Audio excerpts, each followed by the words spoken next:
뇌과학과 심리학 분야에서 아주 흥미로운 연구 결과 중에 하나는 마음이 사실보다 더 중요하다라는 연구 조사입니다. 우리의 뇌는 눈앞에 벌어진 객관적인 사실 그 자체보다 우리가 믿는 대로 정보를 처리하는 그런 특징이 있다고 합니다. 즉 마음이 어떤 정보를 어떻게 처리하는지에 따라서 우리의 상황이 또 역할이 달라진다라는 거죠. 이를 증명하는 유명한 농구 실험이 있습니다. 선수들을 세 그룹으로 나누어 놓았습니다.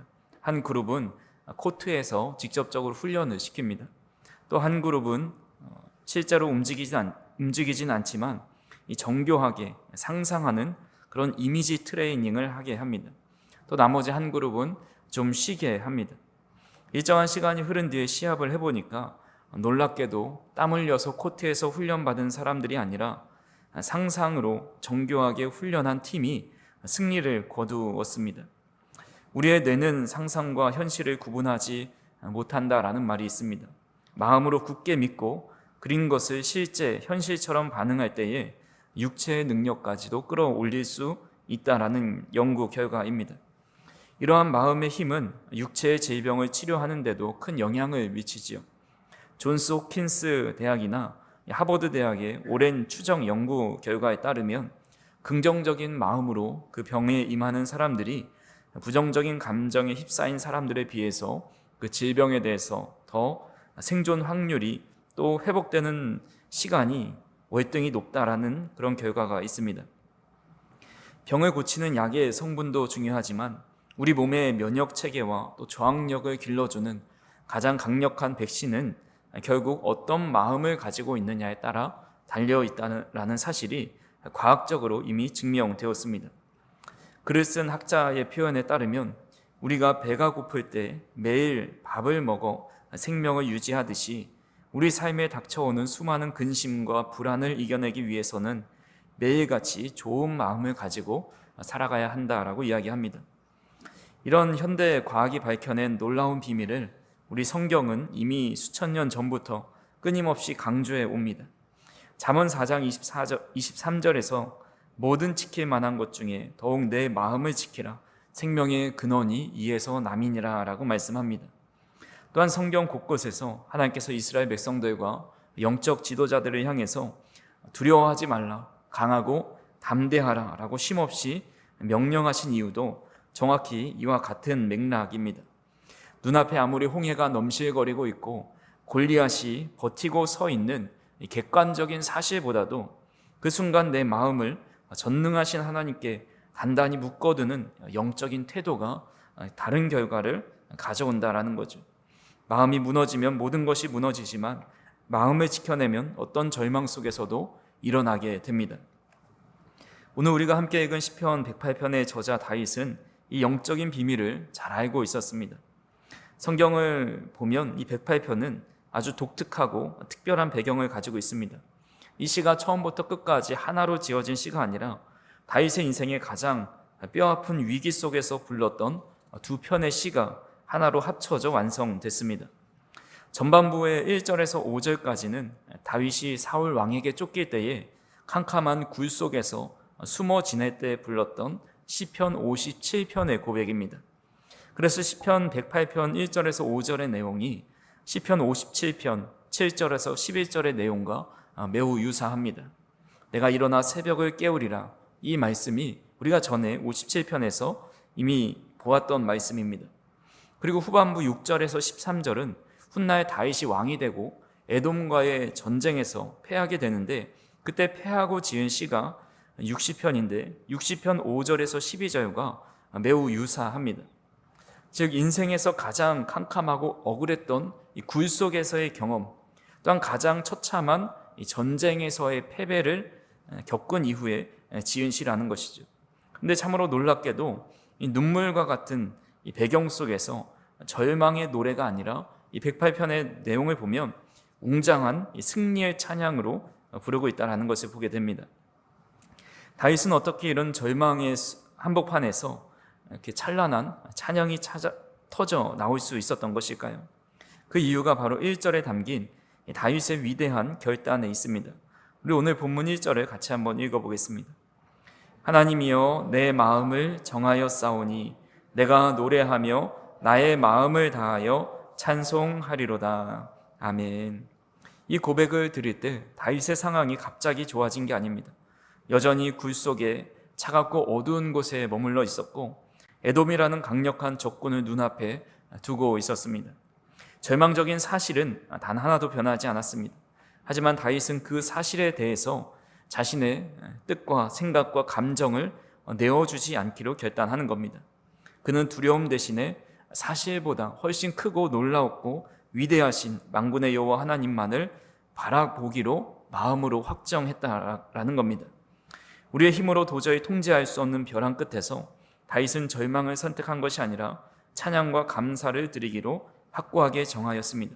그렇게 하나님을 향해서 마음을 정하였을 때 두려움은 새벽을 깨우는 찬양이 되었고 전쟁터는 하나님을 향한 거룩한 승리의 확신으로 바뀌게 되었습니다. 그래서 오늘 이 시편을 통해서 우리의 마음은 어디를 향해 또 무엇을 바라보면서 고정되어 있는지 살펴보았으면 좋겠습니다. 우리가 처해 있는 눈에 보이는 여러 사실에 마음을 빼앗기는 것이 아니라 우리가 다윗처럼 창조주 하나님께로 우리의 마음을 향하기로 다짐할 수 있는 귀한 시간이 되기를 간절히 소망합니다. 그렇다면 구체적으로 다윗이 어디에 마음을 정하였는지 우리가 세 가지로 좀 살펴보려고 합니다. 첫 번째로 다윗은 변치 않는 하나님의 말씀에 마음을 정하였습니다. 다윗이 하나님이여 내 마음을 정하였사오니 라고 담대하게 선포할 수 있었던 이유는 결코 자기 암시 또 자기를 맹목적으로 긍정의 힘을 끌어올려서 한 고백이 아닙니다. 다윗은 수시로 요동치는 자신의 감정이나 이 상황에 마음의 닻을 내리지 않고 영원히 변하지 않는 하나님의 말씀에 그 닻을 묶어 놓는 것을 보게 됩니다. 7절에 이렇게 고백하죠. 같이 한번 읽어보겠습니다. 하나님이 그의 성소에서 말씀하시되 내가 기뻐하리라. 내가 세겜을 나누며 숫꽃 골짜기를 측량하리라. 아멘. 다윗이 벼랑 끝에서도 마음을 확정할 수 있었던 이유는 바로 나를 위해 말씀하시는 하나님의 말씀 때문이었습니다. 흔들리지 않는 것을 붙잡아야 흔들리지 않을 수 있다라는 말이 있죠. 흔들리지 않는 것을 붙잡아야 흔들리지 않을 수 있다입니다. 2022년도에 아르헨티나와 브라질 국경에 위치한 세계 최대의 폭포인 이구아수 폭포에서 실제로 일어난 안타까운 사고가 있습니다. 가끔씩 이 이구아수 폭포에는 큰 폭우가 내립니다. 그렇게 되면 이 강물이 많이 불어나게 되는데 이 떨어지는 낙수량이 많게는 10배에서 20배까지도 늘어난다고 합니다. 그래서 그렇게 강줄기가 커지고 높아지고 또 강해지는데 그때 한 관광객이 난간에서 사진을 찍으려고 난간 위에 올라갔다가 그만 발을 헛디뎌서 거센 물살에 휩쓸려 실종되고 말았습니다. 안전 요원들이 시신을 찾으려고 애를 썼지만 이 물살이 너무 세서 수색도 할 수 없을 만큼 이렇게 찾아볼 수가 없었습니다. 이 사진을 보시면 상상해 보면 이렇게 무서운 급류 속으로 떨어졌을 때 물 위에 떠다 내리는 그런 부러진 나뭇가지나 통나무를 붙잡는다고 해서 목숨을 건질 수 있는 것이 아닙니다. 아무리 굵은 나무라도 뿌리채 뽑혀 다니는 그 나무를 붙잡으면 같이 흘러내려가기 때문에 폭포 아래로 곤두박질 칠 수밖에 없습니다. 이 엄청난 물살에서 안전하게 살아남는 유일한 방법은 이 수십 미터 땅속에 뿌리를 깊이 박고 있는 이 말뚝을 고정해 둔 다리 위에 머물러야 물살에 휩쓸리지 않을 수가 있습니다. 우리가 붙잡고 서 있는 대상이 흔들리지 않아야 우리 또한 그런 급류에 휩쓸리지 않고 살아남을 수 있는 거죠. 우리의 인생이 그렇습니다. 우리는 종종 눈에 보이는 사람의 힘이나 또 세상의 약속에 마음의 닻을 내리려 합니다. 나를 도와줄 것 같은 유력한 재산, 사람들, 또 경험과 스펙이 나를 지켜줄 거라 하고 생각하고 그것에 서 있습니다. 하지만 이스라엘은 에돔과의 전쟁에서 실패를 맛보면서 인간적인 동맹과 또 군사력이 얼마나 허무하게 휩쓸려가는 이런 썩은 나뭇가지인지를 깊이 깨닫게 됩니다. 그래서 다윗이 12절에 보면 사람의 구원은 헛되다라고 고백을 합니다. 사람의 약속은 상황이 바뀌면 언제든지 흔들리고 뒤집힙니다. 사람의 마음은 갈대와 같아서 어제는 생명을 내어줄 것 같다가도 오늘 작은 이익 앞에서 차갑게 돌아서기 마련입니다. 결국 인간이 구원하려는 모든 시도와 행위는 이 요동치는 물결 위에서 무가치하고 헛된 결과로 끝을 맺게 됩니다.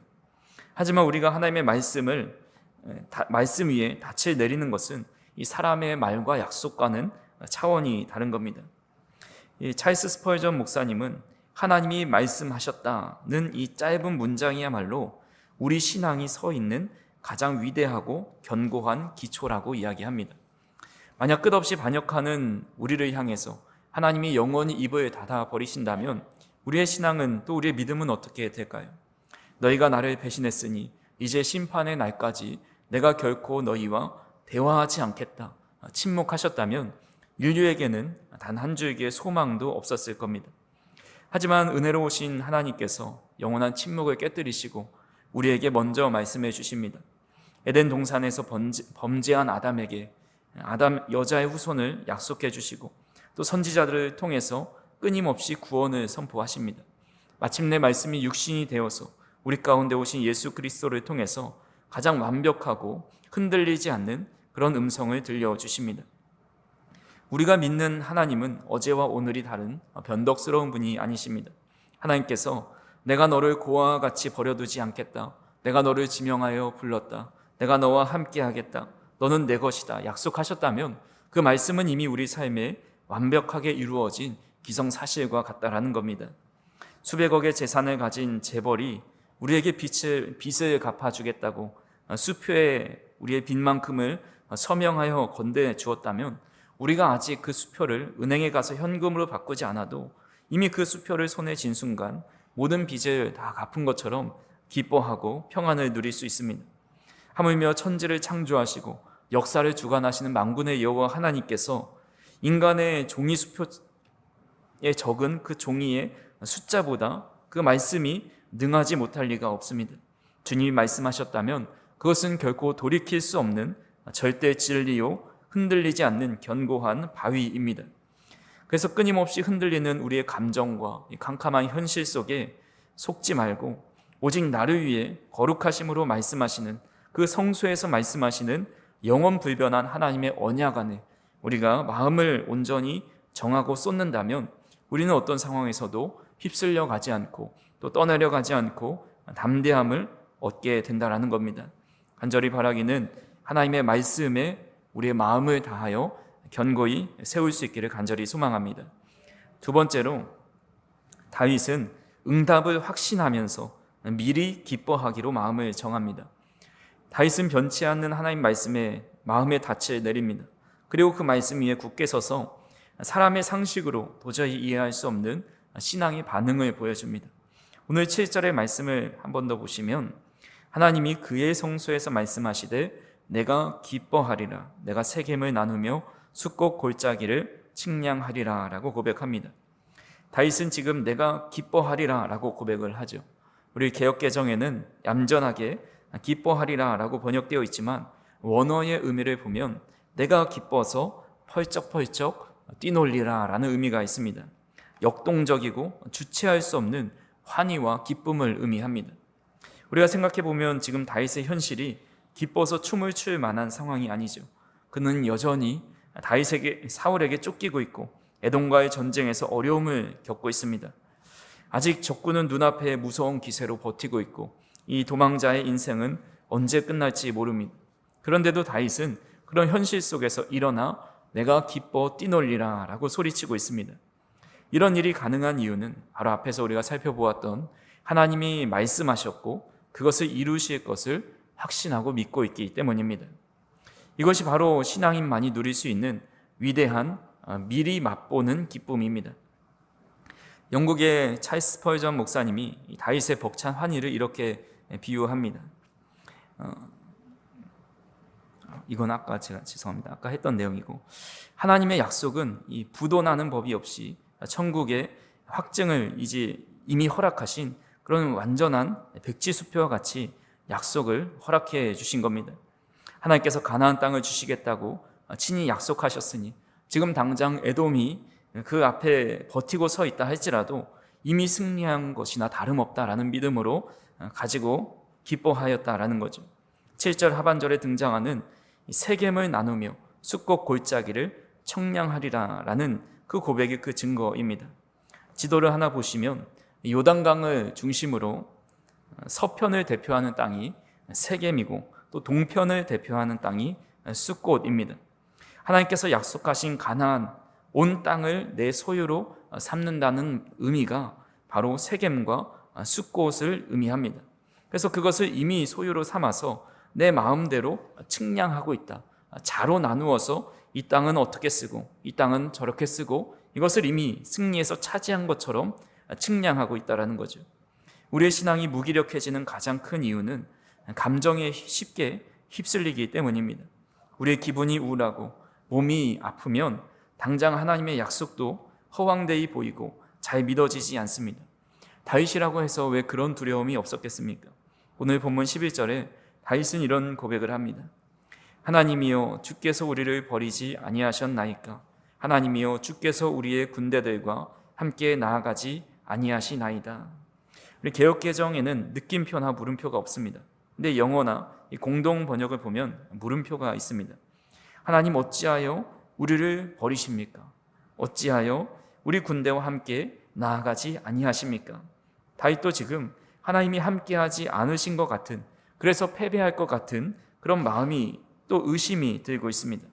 하지만 다윗은 그런 내면의 두려움과 절망스러운 감정을 향해서 비록 지금은 나의 상황이 철저히 버림받은 자 같고 현실은 캄캄하지만 하나님이 그 성수에서 말씀하셨으니 나는 그것을 믿고 기뻐 뛰놀리라 마음을 정하여 다짐하고 있다라는 겁니다.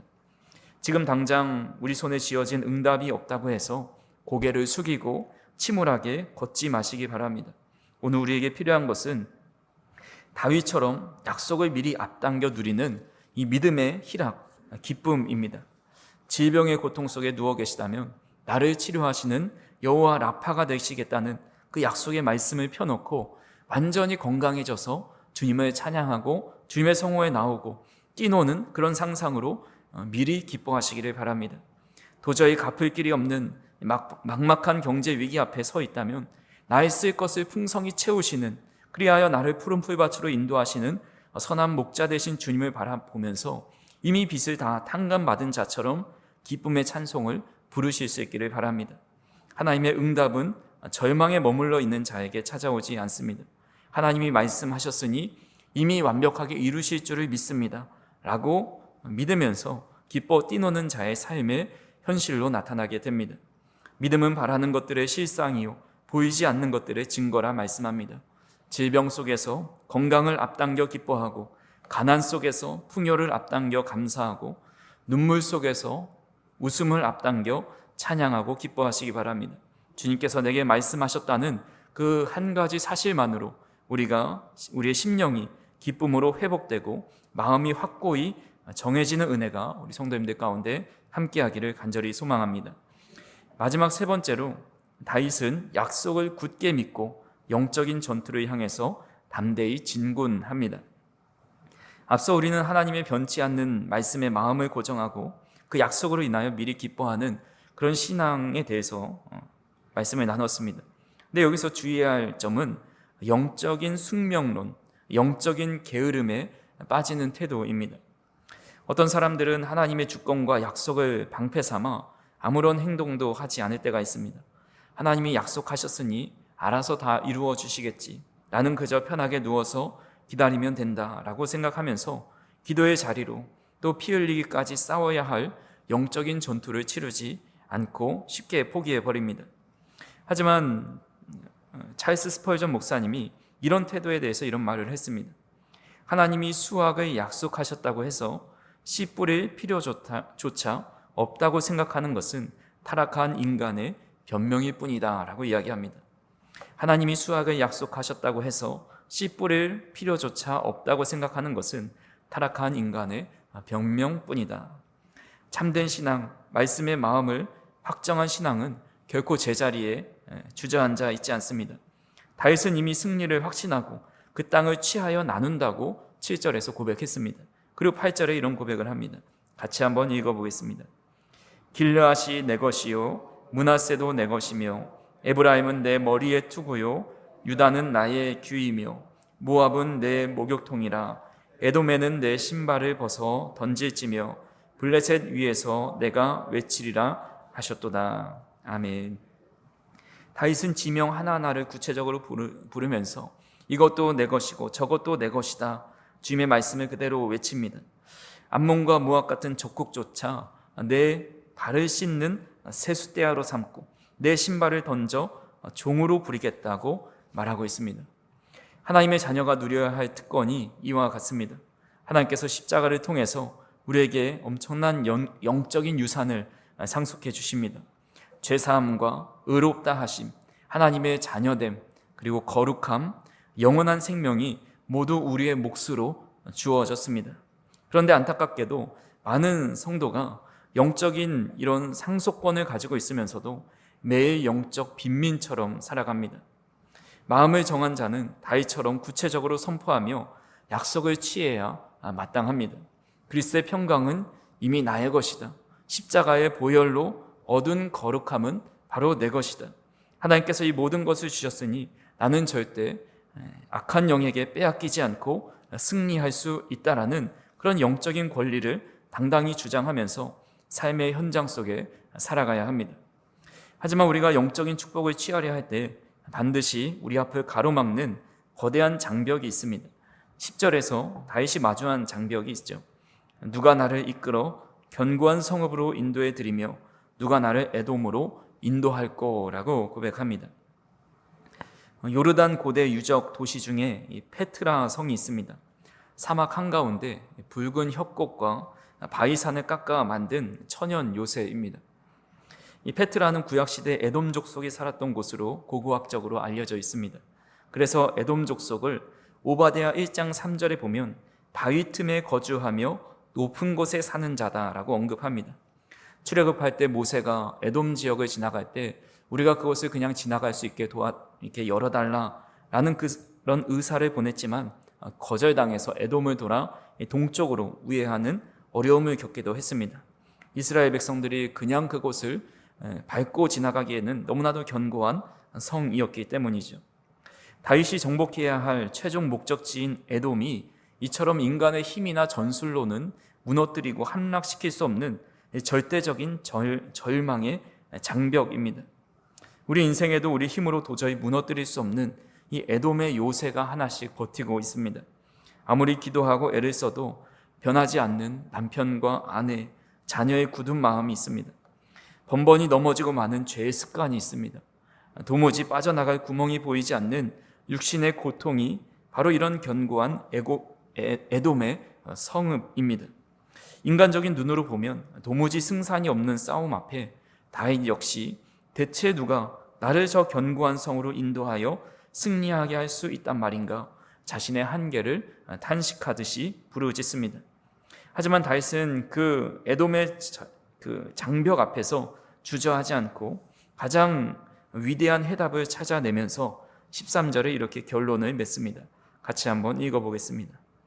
우리가 하나님을 의지하고 용감히 행하리니 그는 우리의 대적들을 밟으실 자이심이로다. 아멘.